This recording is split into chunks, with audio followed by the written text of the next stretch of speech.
दोस्तों नमस्कार, मैं राम सूरत यादव। इस समय जैसा कि आप देख रहे हैं कि पूरा विपक्ष एक तरीके से महागठबंधन बनाने में पूरी अपनी ताकत झोंक दिया है और आपने देखा है कि यह जिम्मेदारी बिहार के मुख्यमंत्री नीतीश कुमार को मिली है। नीतीश कुमार ने देश की सभी विपक्ष की पार्टियों को एक मंच पे लाने के लिए पूरी अपनी ताकत झोंक दिया है और एक उन्होंने 12 जून की तारीख निर्धारित की है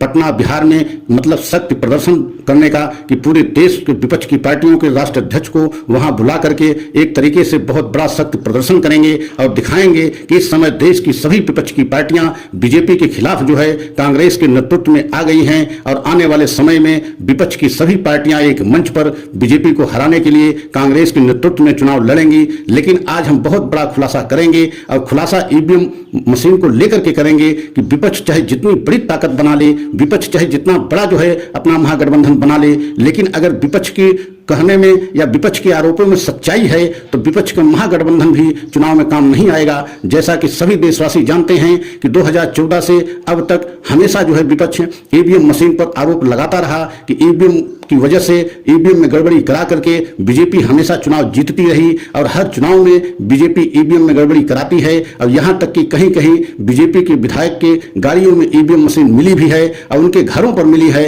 मतलब इन सारी बातों को देखते हुए जिस तरीके से पूरा विपक्ष ये आरोप लगाता रहा और हमेशा ये कहता रहा कि ईवीएम की गड़बड़ी कराने से ही बीजेपी चुनाव जीत रही है, तो आप सोच सकते हैं कि बहुत बड़ा गठबंधन बना भी लिया जाए, अगर ईवीएम बैन नहीं हुई तो आप जान लीजिए कि आने वाले समय में विपक्ष का महागठबंधन भी काम नहीं करेगा। क्योंकि अगर ईवीएम में गड़बड़ी होती है, ईवीएम में गड़बड़ी करा के चुनाव जीता जा सकता है और ईवीएम से ही चुनाव होगा तो महागठबंधन कैसे काम करेगा। और पूरे विपक्ष को जिस तरीके से इस समय पूरी ताकत जो है महागठबंधन बनाने में और विपक्ष की पार्टियों को एक मंच पर लाने में लगाया जा रहा है, तो विपक्ष को चाहिए कि यही ताकत पूरे विपक्ष को ईवीएम बैन कराने के लिए लगानी चाहिए। अब पूरा विपक्ष एक होकर के गंभीरता से लेते हुए चुनाव आयोग के पास जाना चाहिए और चुनाव आयोग से स्पष्ट तौर से कहना चाहिए कि अगर ईवीएम बैन नहीं हुआ तो हम सभी विपक्ष की पार्टियां एक तरीके से चुनाव का बहिष्कार करेंगे, चुनाव में भाग नहीं लेंगे। तो अगर ऐसा विपक्ष की सभी पार्टियां करती हैं तो चुनाव आयोग के सामने कोई विकल्प नहीं बचता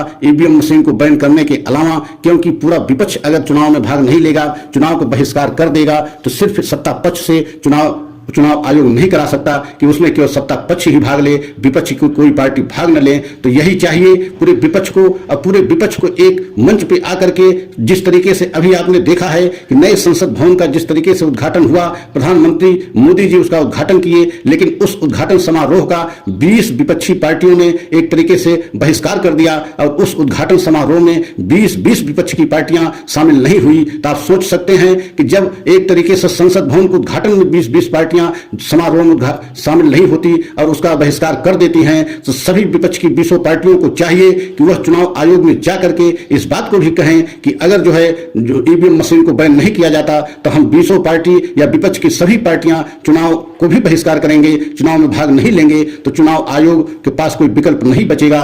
एकदम तय है कि चुनाव आयोग जो है ईवीएम मशीन बैन करेगा। लेकिन आपने देखा है कि पूरी ताकत इस समय विपक्ष जो है महागठबंधन बनाने में लगा दिया है और खासकर आपने ये भी देखा है कि कर्नाटक में इतनी बड़ी जीत मिली है कांग्रेस को, तभी से पूरा जो है कांग्रेस के साथ साथ पूरा विपक्ष एक तरीके से उस जीत से उत्साहित है और पूरा विपक्ष कह रहा है कि अब जो है बीजेपी की उल्टी गिनती शुरू हो गई, आने वाले समय में कहीं भी बीजेपी चुनाव नहीं जीतेगी और हम पूरा विपक्ष एक साथ हो जाएंगे तो बीजेपी को आसानी से चुनाव हरा लेंगे। लेकिन विपक्ष शायद ये भूल रहा है कि विपक्ष जो आरोप लगाता चला रहा है 2014 से, अगर उस पर विपक्ष काम नहीं किया, ईवीएम मशीन को बैन नहीं करा पाया, तो आप जान लीजिए कि अगर ईवीएम मशीन से गड़बड़ी होती है तो बीजेपी को चुनाव कैसे हराया जा सकता है, ये संभव नहीं है। क्योंकि ये आरोप कोई हम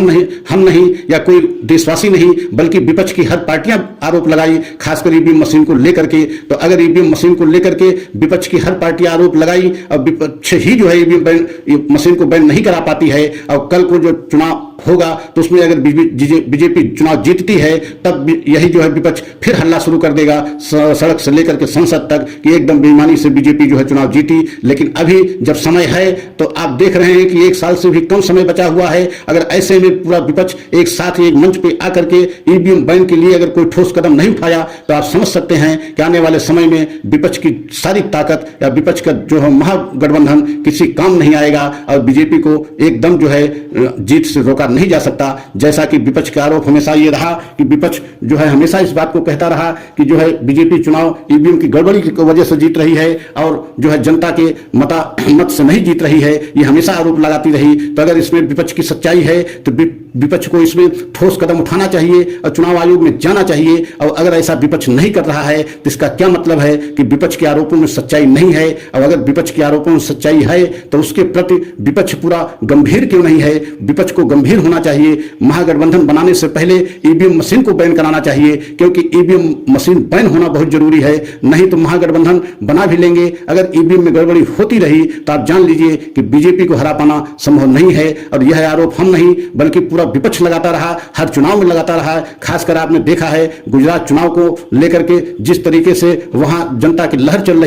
रही थी कि बीजेपी को यहां हराया जाएगा, यहां बदलाव की लहर चल रही है। लेकिन उसके बाद भी गुजरात में देखा कि कितनी बड़ी जीत जो है बीजेपी को मिली थी। और उस जीत को लेकर के पूरा विपक्ष सड़क से लेकर के संसद तक हंगामा किया था कि एकदम जो है ईवीएम में गड़बड़ी करा करके बीजेपी इतनी बड़ी जीत दर्ज की है। लेकिन आज वही पूरा विपक्ष ईवीएम को लेकर के एकदम